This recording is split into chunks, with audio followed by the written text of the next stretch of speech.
Well, here we are, Hot Shop B again. I think I'm really overexposed. Do you really want to see me again and listen to me again? But anyway, I'm doing a webcast. It's the third day of a 2-week introduction to the Venetian style class. And my students are from all over the place. And the goal with the class is to get people who have some background in glass blowing comfortable with the basics of working in the Venetian style. You know, things like blown feet, marises, stems. Later on in the second week, we'll actually do cane work things. So right now we're doing basic things. And there are two basic ways that Venetian glass blowers make vessels. You know, the cups of a goblet or a vase or any object you can think of, a bowl, a plate. There are two basic ways they approach the process. There are two ways. And one is the most basic way, and the one I always start with when I teach, is the necked sphere method. And then the more sophisticated, more difficult method is what I call the blow, yank, blow method. Now, I don't know that Venetians have any names for these two very separate but frequently used techniques, but those are my names for them. So we're going to look at the difference between those two, and we're going to talk about and think about scale. Glass blowing scale versus flame working scale, for example. Those are the two primary ways we blow glass these days. So furnace working, this is all about furnace working. Furnace working can be scaled way down. This is a little goblet. So a little goblet could be late 17th, could be early 18th century. It's French in origin. We know that from the mold. The stem is made in a very peculiar way. I won't explain it now, but if you want to see it, go to my ebook called The Techniques of Renaissance Venetian Style Glass and look at the video for this piece, a piece like it. Anyway, it's really small. It weighs practically nothing. It's late 17th to early 18th century. From a little bit earlier, these are fragments. These are my pieces, not museum pieces. From a little bit earlier, we have a fragment, probably, let's say 1610, found someplace in the Low Countries, maybe Amsterdam, maybe Middelburg. And this was originally a tall flute. Would have been about yay tall, and the flute is gone. But the decoration that we call chain and scroll is still there. And that is the most difficult of all bit work. You know, this is bit work. The generic term, bit work, means taking a little mass of glass and making doodads out of it with tweezers, sometimes special tweezers, sometimes just normal small tweezers. And there's nothing more difficult than this. And this happens to be as good an example of it as I've ever seen. There are a number of types of chain and scroll. This is the most difficult one, probably practiced in the Low Countries, and it is minuscule. And for ages, Lino Tagliapietra and I argued in a friendly way over whether this was made at the lamp, at the torch, or at the furnace. And I always maintained it was made at the furnace. And after years of effort, I got to the point where I could replicate this pretty well. Anyway, that's a great example of teeny-weeny furnace working. These days, I think people don't work at quite that fineness. For instance, over a period of about 10 years, I asked a couple of great Venetian maestros who happened to be here teaching to make for me the smallest flower they could make, the finest, smallest flower. So one person made this, and another person made this. And I showed pictures of this goblet that is in our collection. This is my replica. If you want to see I sound like an advertisement. If you want to see the video of me making this glass, go to Techniques of Renaissance Venetian style glass and look up the goblet with little flowers. Well, I pre-made these at the lamp. These are flame worked, and they were reheated, made the goblet, and with teeny glue bits, you can see them there and there, I stuck the preheated flowers on. And so this for me is the beginning of an interesting moment when furnace glass blowers worked with lamp workers to combine and make, normal size goblets with really fine detailed work. So that's a combination of furnace working and flame working. Anyway, the point is that furnace working can be really teeny and small. Flame working in the 19th century was practiced on a scale up to about like this. There was a German glassblower, CHF Mueller, who made things that are about this tall, pretty big size. The Blaschkas, famous for the glass flowers at Harvard, made pitcher plants, elements of which were this tall and this diameter. So flame working since the 19th century has been done on a pretty big scale. And of course nowadays people like pipe makers and scientific glassblowers can make things big enough to climb into. So flame working can be scaled way up. I thought we would look at these two techniques and see how small you can make something by the neck sphere method. And I'm not going to take the time to make something as big as I can, but I'll make something pretty big by the same process. So I'll make two pieces this way, and I'll do a couple of pieces with the blow, yank, blow method. I'll make something little bitty, and then I'll make something pretty big. I'll limit myself to 2 gathers, because 3 gathers I'd use up 10 or 12 minutes just in the gathering process, and that's frankly not very interesting. So that's the menu for today. Any questions? Anybody have any questions? All right. Okay, well, here we go. I'm going to start with a very small necked sphere that I'm going to turn into a little tumbler.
I'm going to blow this a little bigger and finish the neck.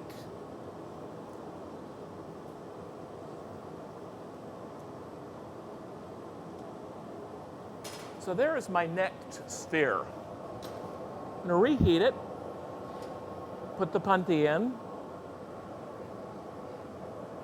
and before I sit down, I'm going to give it a pretty substantial blow to blow the bottom a little bit thinner, a little bigger diameter.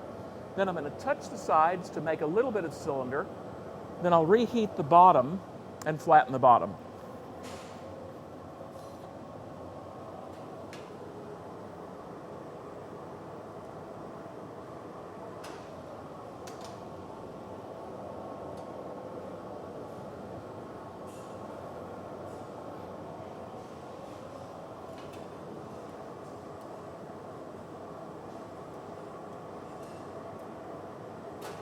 I cool at the punty site,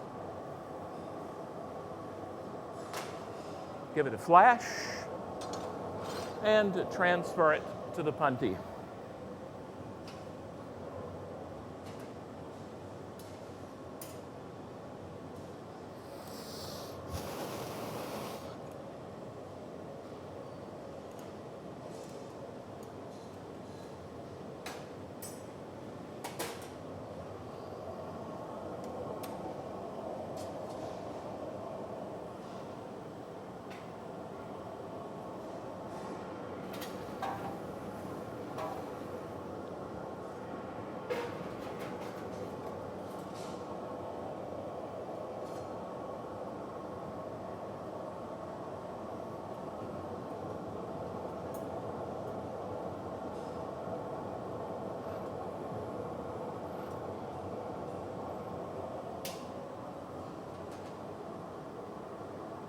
Open the hole to about 1/2 inch.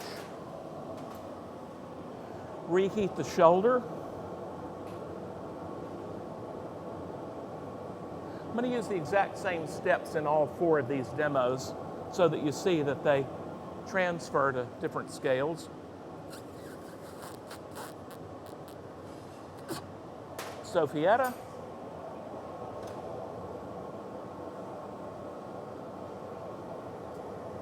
And to save a little bit of time, I'm just going to open this up.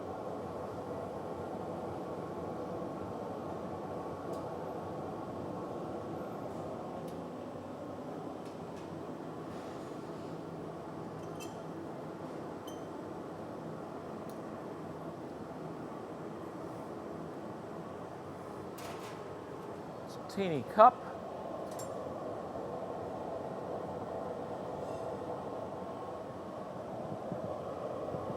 I'll put a little handle on it just for your amusement.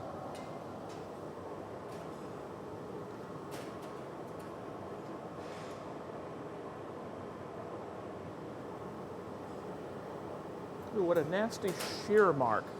Very unattractive.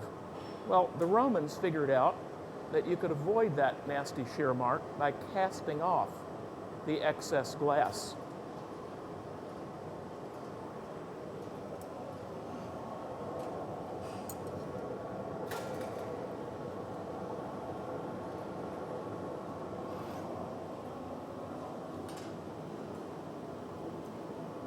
So that's pretty small scale furnace working. If you want to see an even smaller little decoration,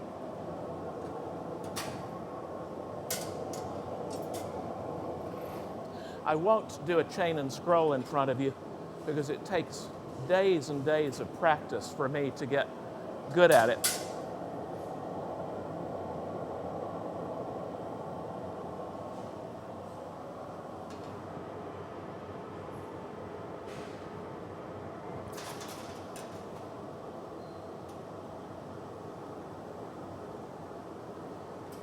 Again, small scale furnace working.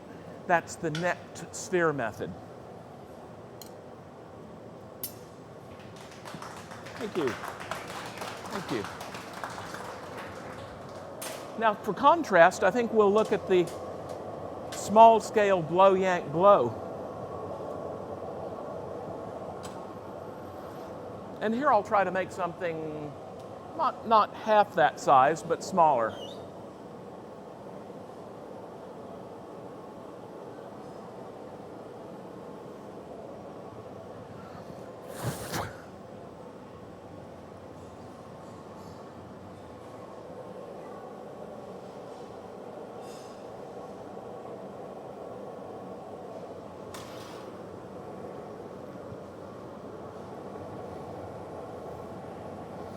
For the blow, yank, blow method, you either need a bench blow or a blow hose. I'm going to cool the tip a little bit.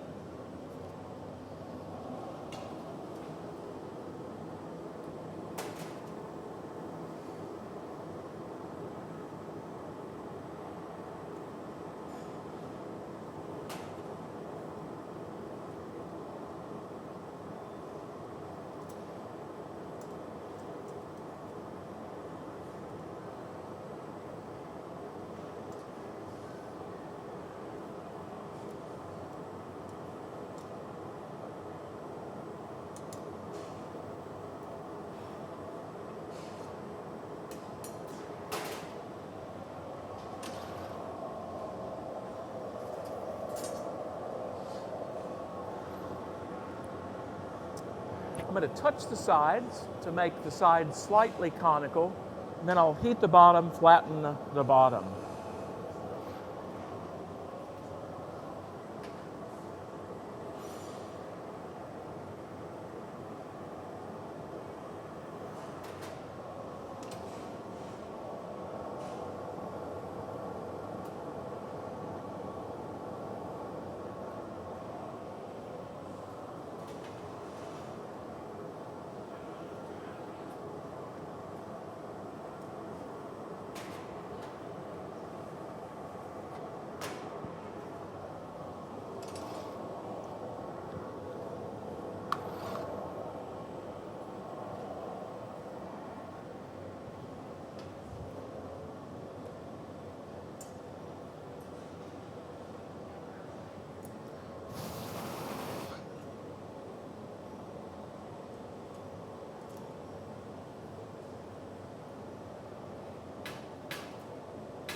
Next week's webcast is going to be by Emilio Santini, the flame worker, who is particularly noted for miniatures, and he's going to make some miniatures next week.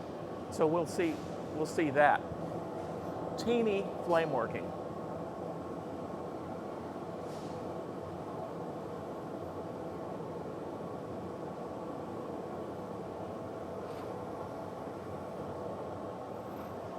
I'm going to open a little bit.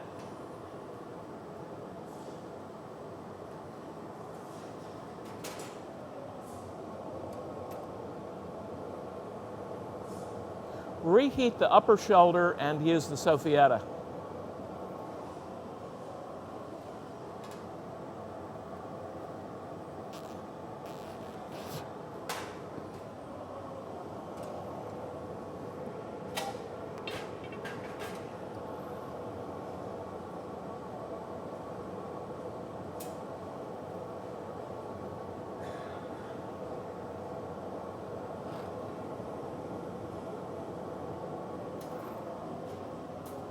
And I touch the outside and then open it up.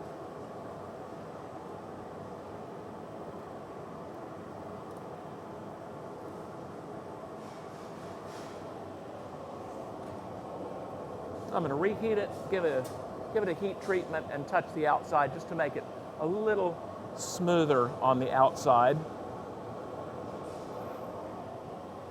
There are a couple of bumps and dents there.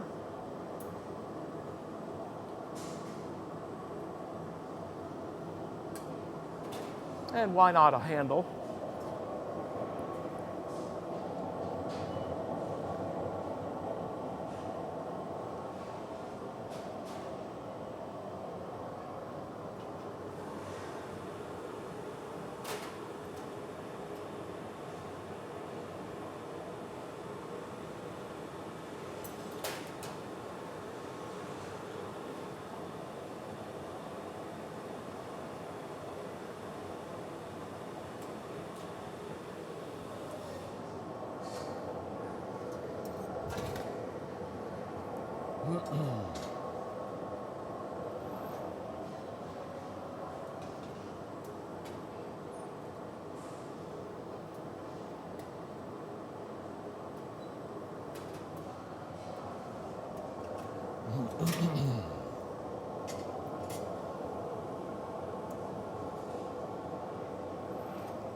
That's about as small as furnace working remains comfortable. You can make something a little smaller than that, but it's a little bit of a circus act to work smaller than that. Smaller than this, you should be flame working.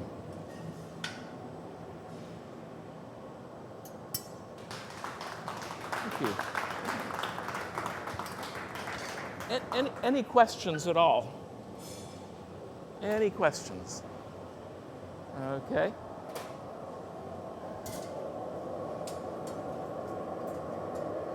So I thought I'm going to show you two more pieces. I'm going to show you a necked sphere method object that's sort of on the generous side. I'm going to make it two gathers. And then I'm going to do a blow, yank, blow neck piece. Blow, yank, blow piece. And I thought just to make it a little bit more interesting, I'd add a technique that is less used these days. It's the business of picking up canes out of an optic mold. You know, everybody rolls up now. 20, 30 years ago, there are the optic molds. Am I in the way? Am I okay? There are the optic molds with the canes in them. And 20 or 30 years ago, everybody picked up canes this way. Now everybody does it the Venetian way. This is a terrific technique, and it's always worth, I think, demonstrating so that you have it as an option. And there's another neat technique. We have a couple of examples in the museum's collection, Everybody knows what Reticello is, where you make a cup with canes twisted in one direction, and then you make another bubble with canes twisted in the other direction. You lower it into the first one, blow them together, and make the network glass, right? Well, there's a thing that I call, I don't think there's a name for it, I call Faux Reticello, fake Reticello. And I'm going to show you one of those. And it's it's two sets of canes, but it's not a cup. It's just two sets of canes superposed on top of each other. So I'm going to make the neck sphere process first. I'm going to make the Faux Reticello out of the neck sphere process, and I'll use the larger canes for that. I'm going to gather out of the big furnace. I'll be right back.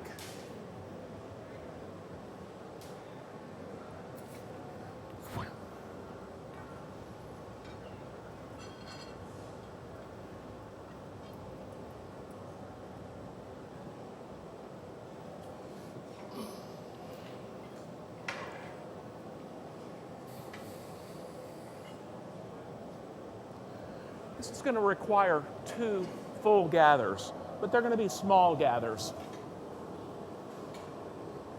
When I do 2 gathers, I use the block, and that is entirely because the block leaves the glass pointed. And that way, when I go in for my second gather, I don't trap a bubble at the tip. If the tip is round, it's real easy to trap a bubble. And so if you marver, and just use the marver, the end is going to be a hemisphere, unless you're Martin Yanetsky and you know how to gather on something round, and I don't, you'll get a bubble. So, like the bow of a ship, this acts as a way of parting the ways and avoids the cavitation or whatever it is that would trap a bubble. So here we go. I'm going to gather over this.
I need this tapered so that it will fit to the bottom of the mold.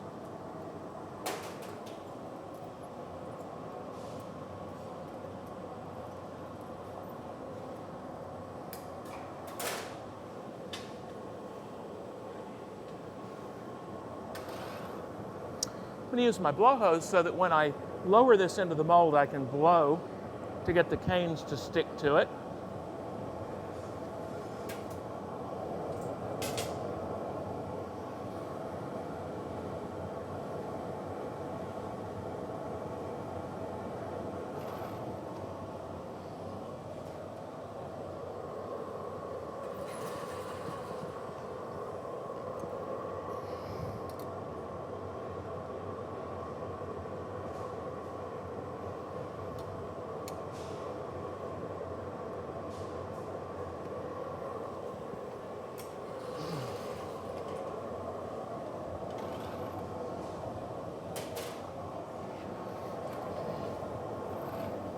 First thing you do after you pick them up, after a flash, is make sure that they're really stuck, because they're just barely stuck now. This annealer is only at 850 Fahrenheit.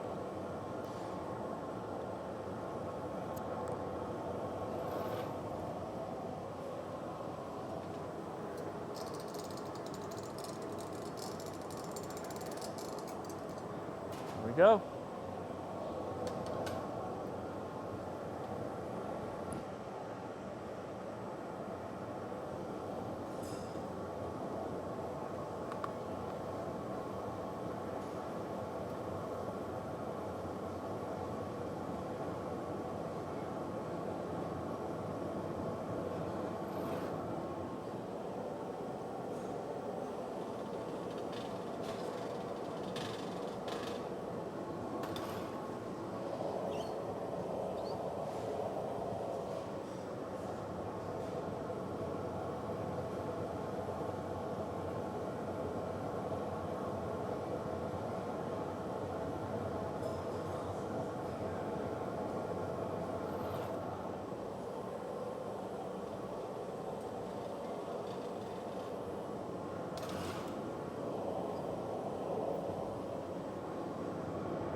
Now what I'm doing now is I'm reheating, marvering, trying to make the canes smooth with the surface.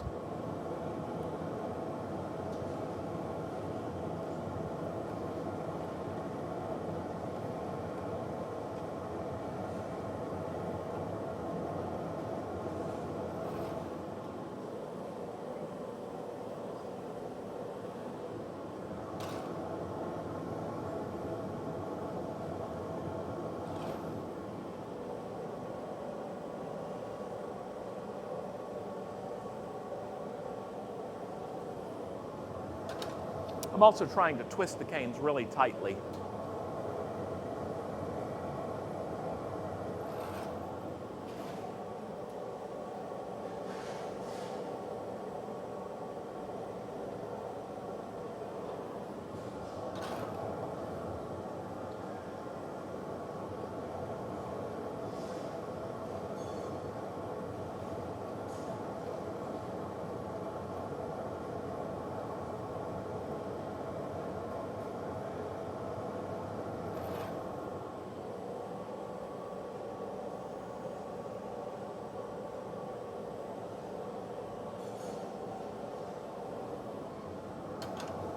A couple more reheats and the surface will be smooth.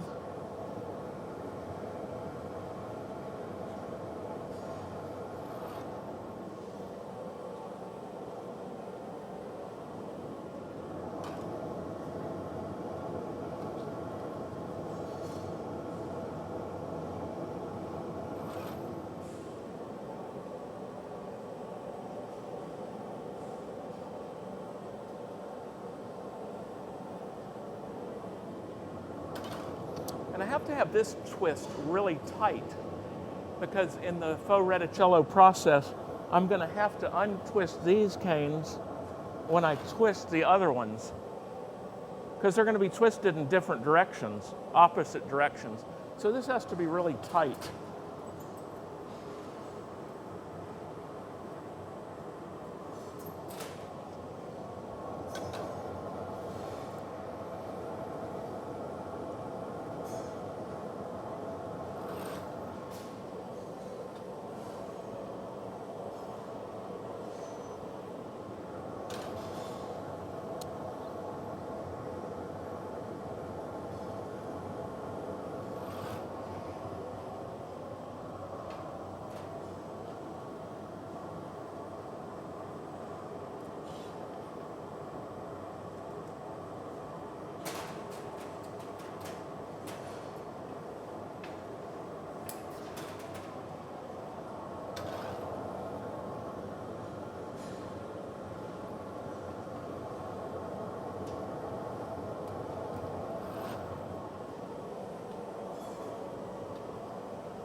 There we go. That's pretty smooth, pretty tightly twisted. I'm going to let it get fairly stiff because I'm going to gather over this thinly, and then I'm going to pick up the other canes in the optic mold. So the way Faux Reticello works is you have the underlayer twisted tightly, you put the next layer of canes on, and then you untwist it, so to speak.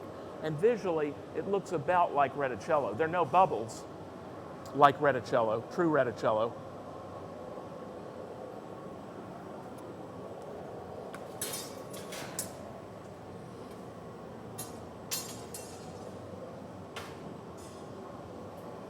This business of when to gather is interesting. The more experienced, the more Venetian, the sooner people gather. If it were Lino, it would still be moving and he'd gather. I'm going to be really conservative because I want to keep this under control because I'm going to have to strip off glass after I gather to have a really thin enough layer to still fit in that mold. So I want this pretty chilly.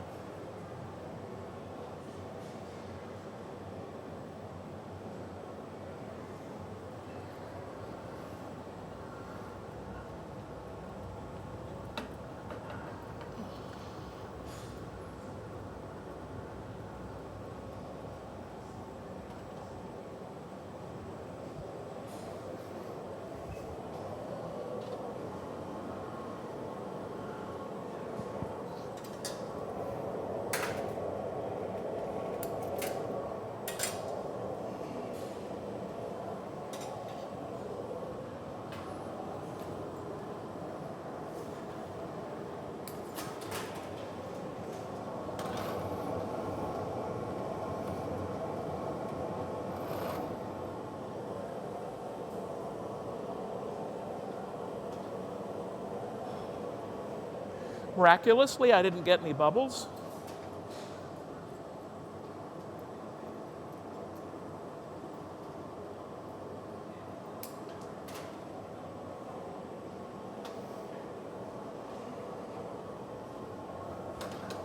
Now, I'll heat it up, pick up the other canes.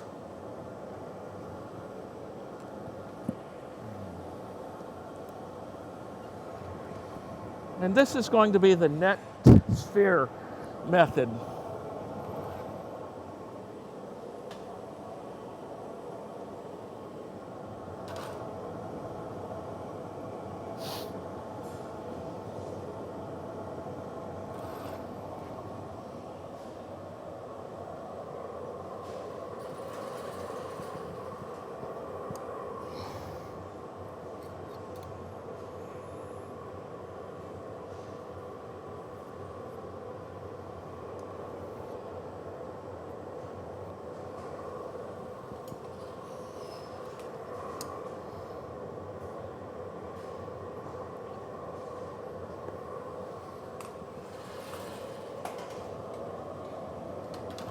I just did that to drive the bubble a little further south without making it get bigger.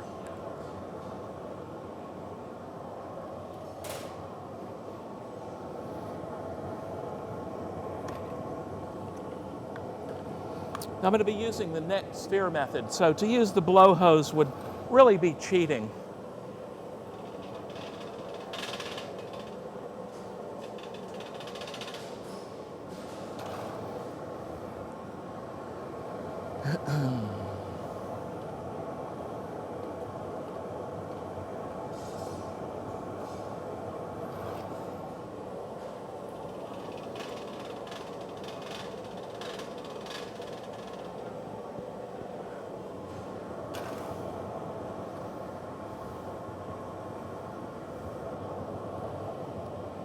Could you open my toolbox?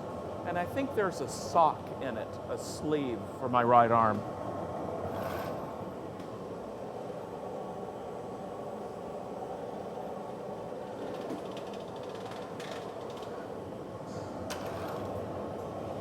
Yeah, that's it. Thank you.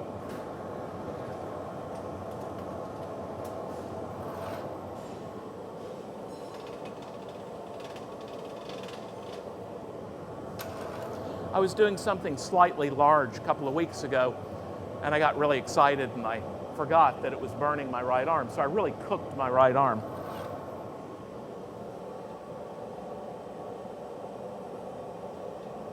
Now I want to twist the opposite direction.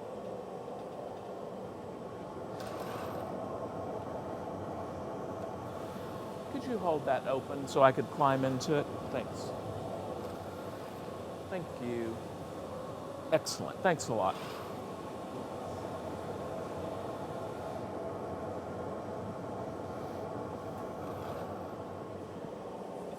I want to twist this the opposite direction.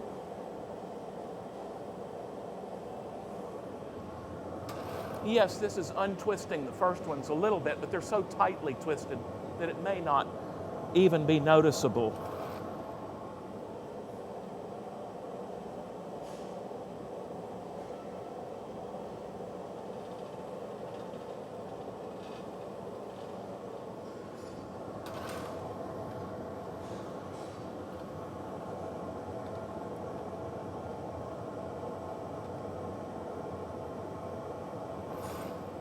The bottom of the bubble may be a little bit messy, and I want the canes to all come together nicely. So I'm going to make a new constriction right here. That gives me a better chance of having a pretty apex where all the canes come together. And this is also going to be a bowl, and bowls show off that spot. They're dead center. So it's worth taking the time to fix that. And now this is the neck sphere method. So I'm gonna marver the tip. I'm gonna blow it up halfway and start the neck.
blow it a little bigger. I might blow it up in 3 or 4 steps as opposed to 2 like we've been doing.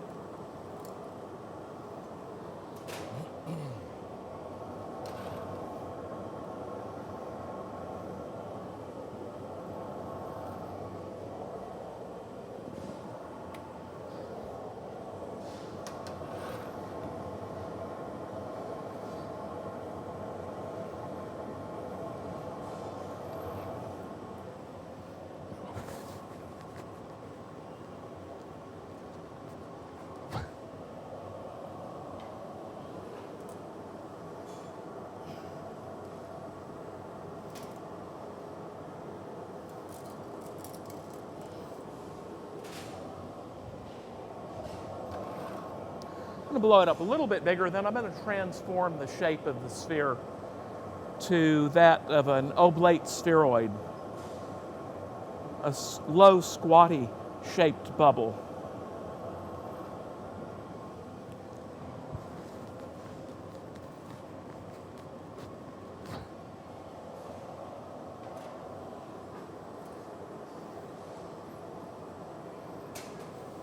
So I have the necked sphere. That is a necked sphere. And I'm going to transform the shape of the sphere. I'm going to cool this, stiffen that up a little bit. Now I need to turn this into an oblate spheroid.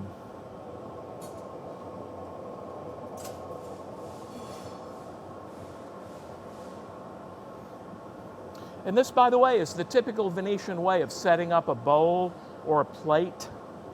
They blow a sphere, put a neck in it, and then hold it up.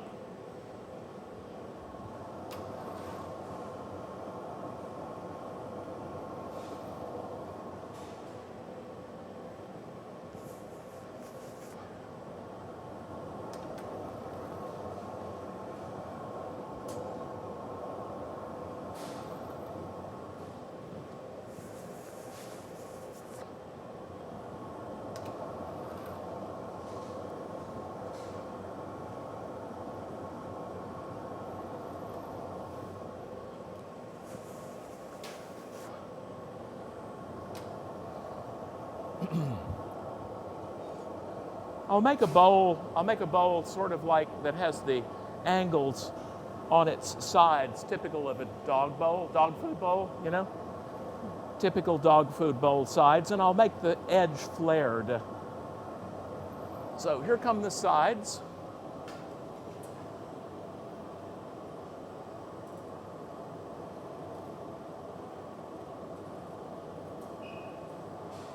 I'll freeze them.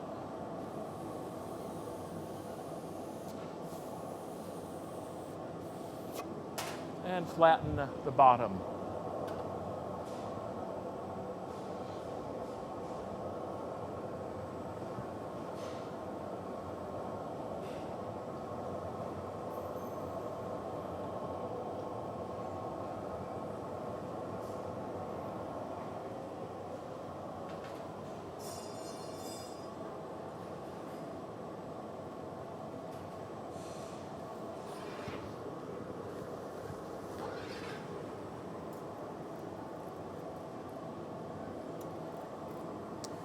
I think it's not really fair to use the blow hose in the necked sphere method. It's not really ever necessary. Yeah, it would have been easier to do that move, but it's a little out of place.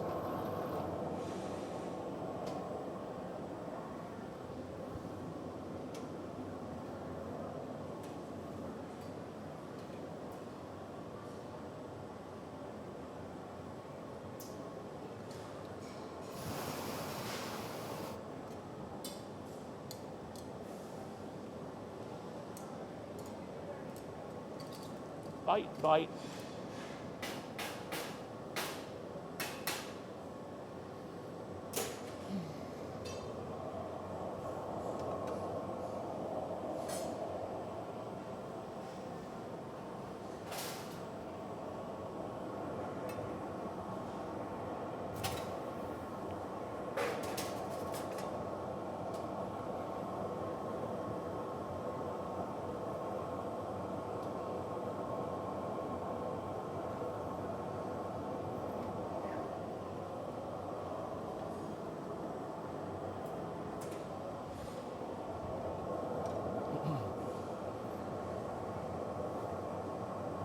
you didn't see the beginning of this part of the demo, this is what I call Faux Reticello.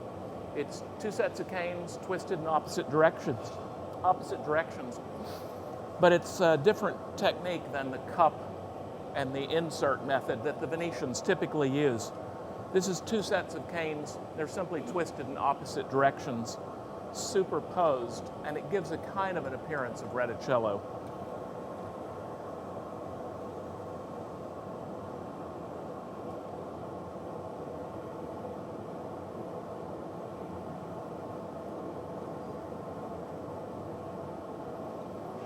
I'll open to,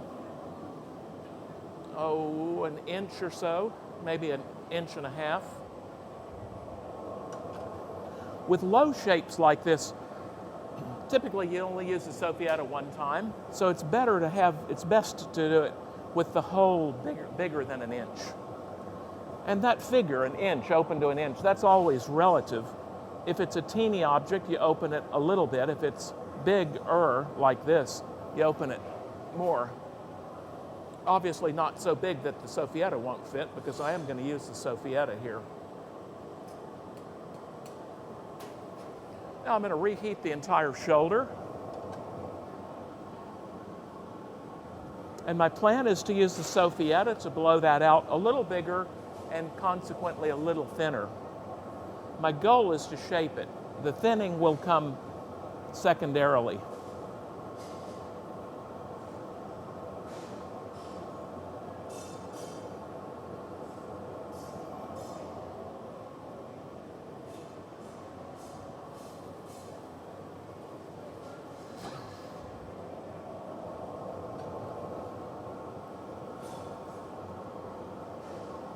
A very useful technique, I call it the flying soffietta. It's great because normally gravity is just trying to knock the object off center. But here, I can position it so that gravity is actually helping with the shaping.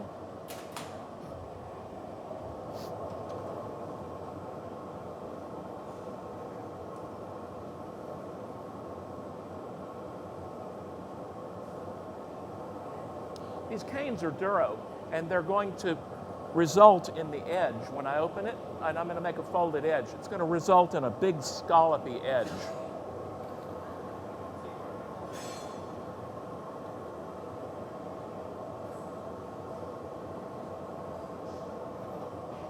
I'm going to do an inner fold.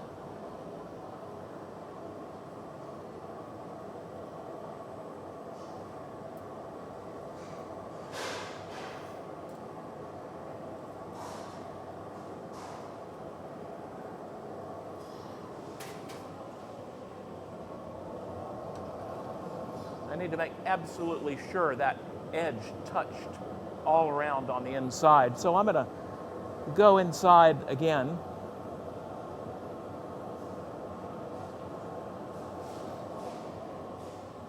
First, I'll reduce the diameter a little bit, and I'll open a little bit, and then I'll squeeze it.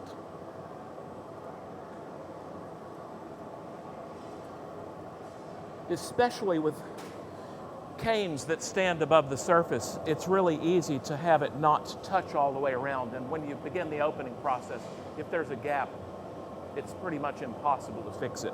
So it's always worth taking the extra time to do that. Now I'm going to start the opening to do the tapered sides. I'm going to remind it what angle I want, and then begin opening a little bit.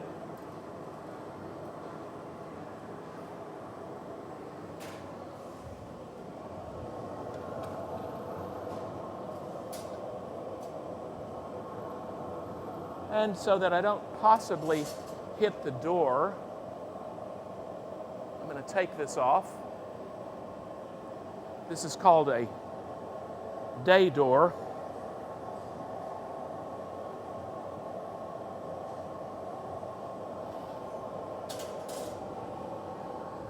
The solid door, of course, is the night door. This is the old Venetian style of door and furnace opening.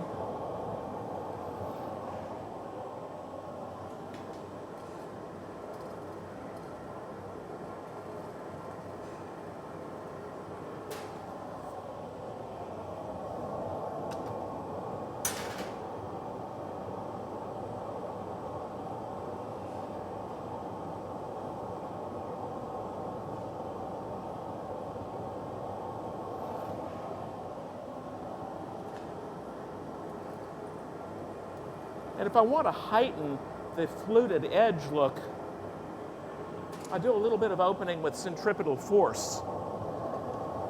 I don't think I'm going to do that here because, in fact, there isn't much fluting going on. And so I'm going to keep it a straight edge.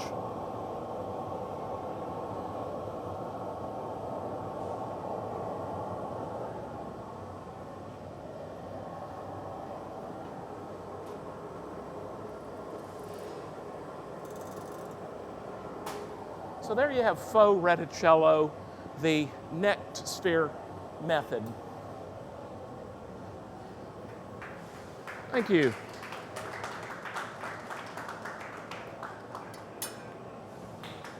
Thanks. Note that the same puntee system you were using works just fine for that. Now that feels pretty big for me, I must confess. You know, there are a lot of glassblowers for whom that would be an itsy-bitsy piece.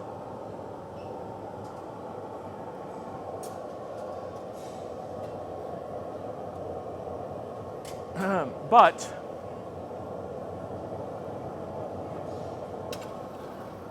each of us has his or her specialty.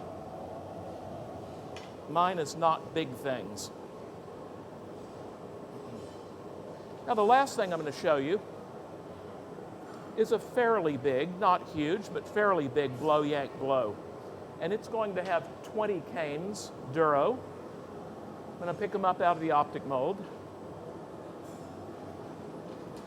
And I note that it's now 10 till 12. I'm supposed to end in 10 minutes. I will go about 10 minutes over.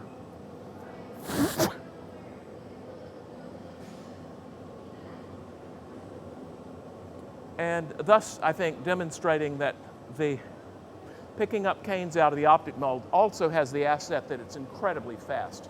You know, if you did a roll-up, you would not take 20 minutes to make the piece, probably. Now again, any really good Venetian glassblower would take their second gather at this point. How they do it, I don't know. But they come out and this is still a perfect shape, you know, and it's amazing. I can't do that. So I let it get somewhat stiff. It's also typical to see them, thank you, Marco. It's also typical to see them, after it's cooled quite a bit, blow again. And that's because the thickest parts, like that part, will blow a little bit thinner. And you wind up with a bubble that's all about the same wall thickness. Here we go, second gather.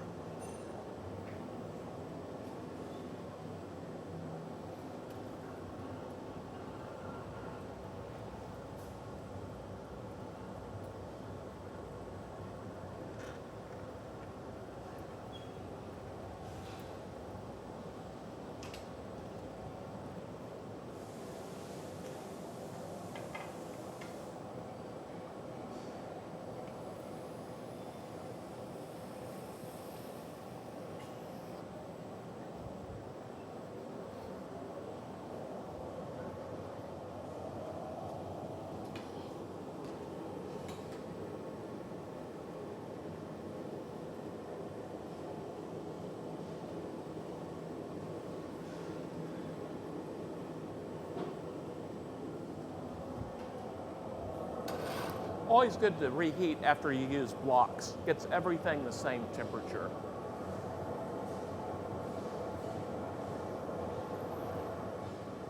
Now I want the tip to be thin, so I'm going to hold it slightly up as I blow.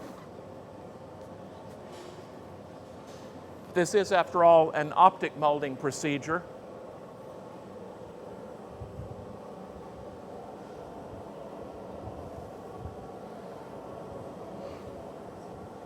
I'm pulling as I marver, and that stretches it.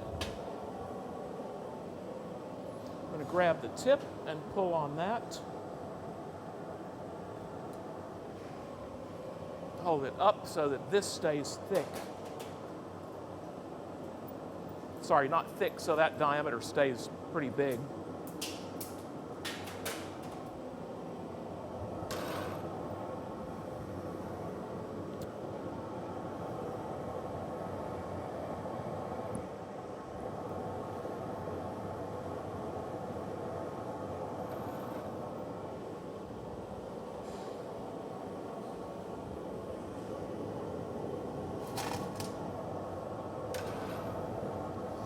I dipped the tip so that the tip wouldn't stick to the soft brick at the bottom of the mold.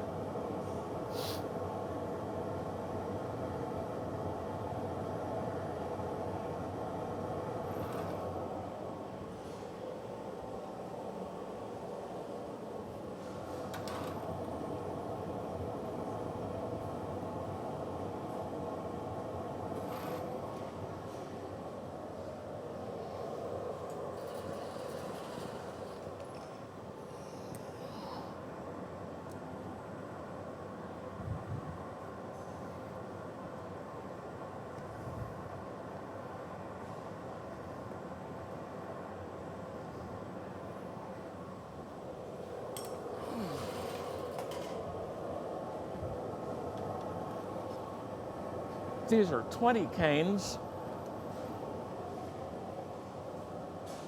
skinnier canes.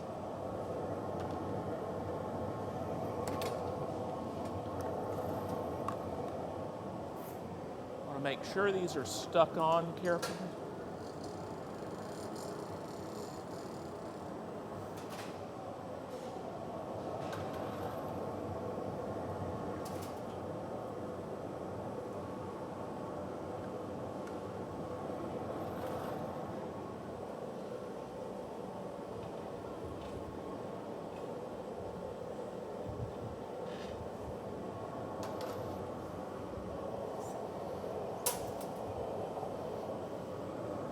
This is going to be the blow, yank, blow method, and it's going to be twisted, obviously. It's a lot like, in fact, it's identical to the process of using optic molds just for clear glass. So once I get this set up, and I'll tell you when I'm done setting it up, once I get it set up, I'll treat it just as if it were clear glass coming out of an optic mold.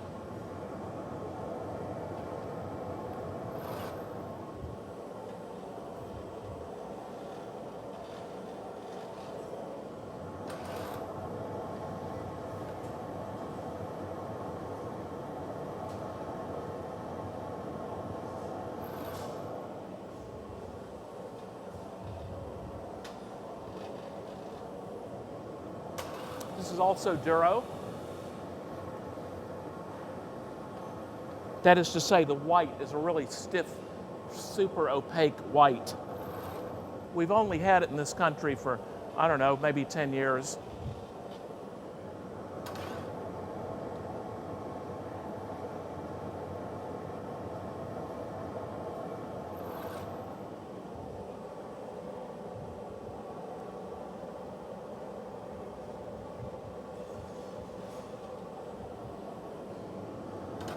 Started the twist there. You can do a lot of twisting marvering in place. That is, doing this as opposed to that.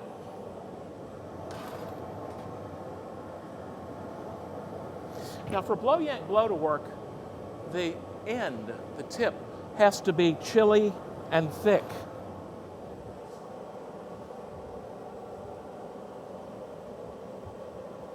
So right now I'm marvering the outer half, and I'm trying to cool down the outer half, and at the same time get hotter the nearer half.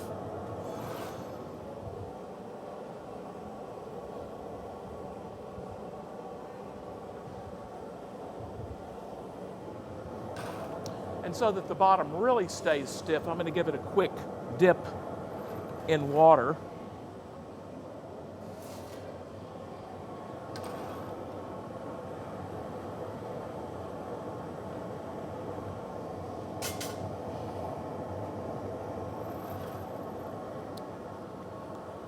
Blow hose,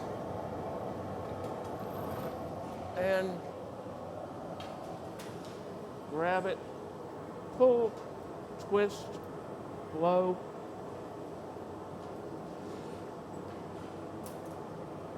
Yank a little.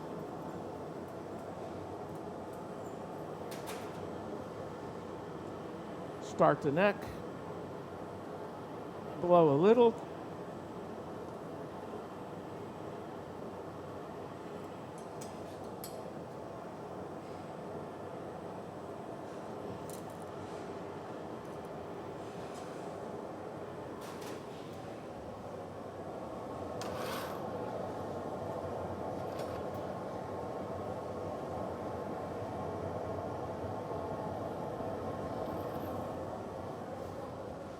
For larger things, it's very convenient to finish the neck holding them down. You just have to go back and forth 180 degrees.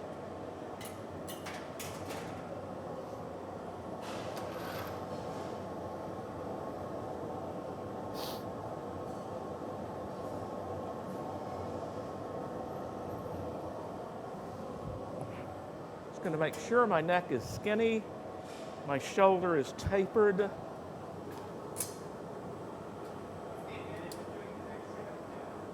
No centering problem, auto centering.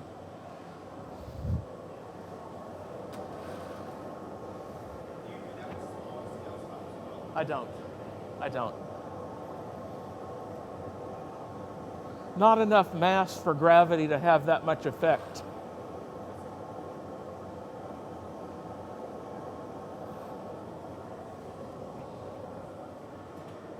So my neck and shoulder are officially done. Make sure that's on center. Trim the tail, get rid of the excess.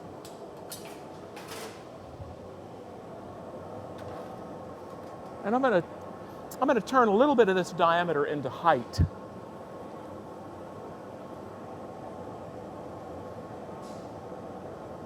I didn't really yank very far.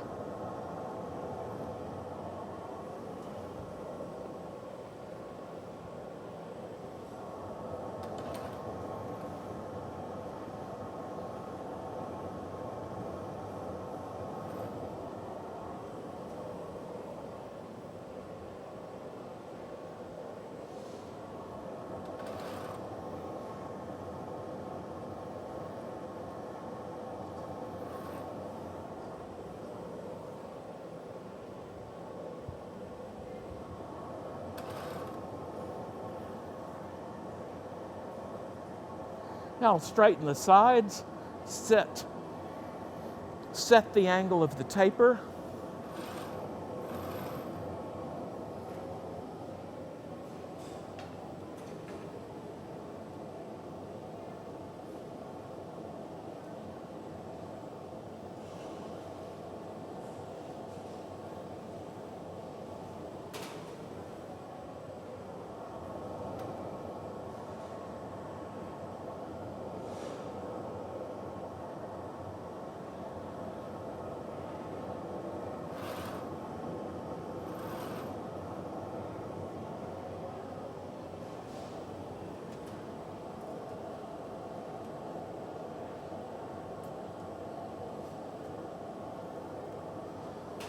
I'm going to make a bulge on the bottom, a bulge of a foot.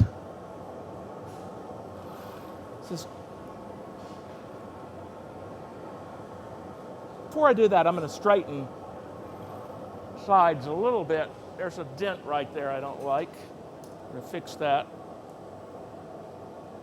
There we go.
Now with the Soffietta, I'm going to carry upward the angle that I set on the blowpipe.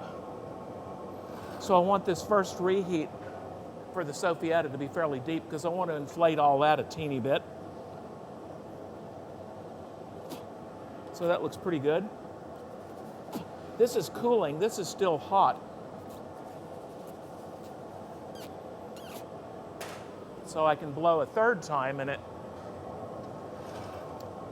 makes the shoulder a little bigger, makes it easier to open.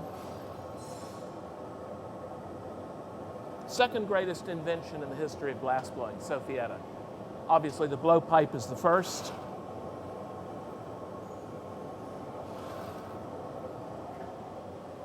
Open a little more.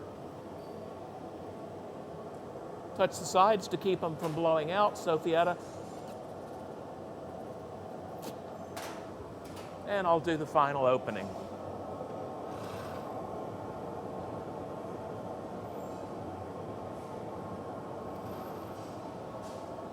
Now if I open this fully and make a nice flare on it, it'll look good, but it won't be very functional unless you have just tons and tons of flowers.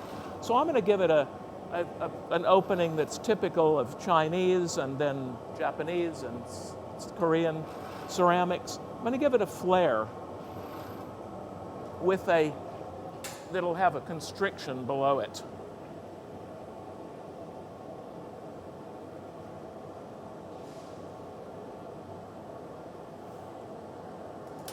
It's a much more practical shape.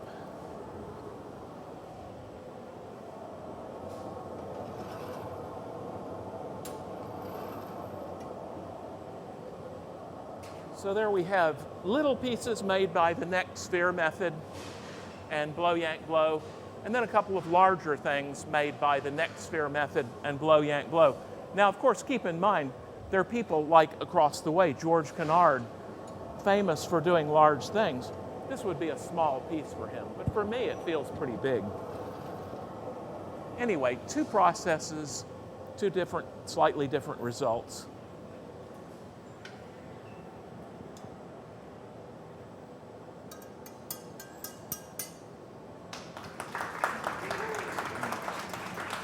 Thank you very much. Thank y'all. And of course, Faux Reticello.